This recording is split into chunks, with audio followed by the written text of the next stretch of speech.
আমি দেখতে পাচ্ছি রফিকুল ইসলাম সুজন, বাংলাদেশ গার্মেন্টস অ্যান্ড শিল্প শ্রমিক ফেডারেশন জাতীয় প্রেস ক্লাবের সামনে তারা একটি বিশাল মানববন্ধন করছে, বিক্ষোভ সমাবেশ করছে। এখন তারা বাংলাদেশ সচিবালয়ে তারা একটি স্মারকলিপি প্রদান করতে যাচ্ছেন।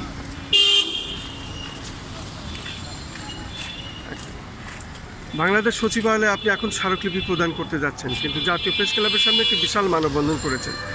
মূল আপনার দাবি কি স্মারকলিপিতে? আমাদের বন্ধ কারখানা চালু, বকেয়া বেতন ভাতা পরিশোধের দাবিতে আমরা, আপনারা জানেন, সাভারে আশুলিয়ায় সাঙ্গুর ট্যাক্স, ওখানে 2100 শ্রমিক কর্মরত রয়েছেন।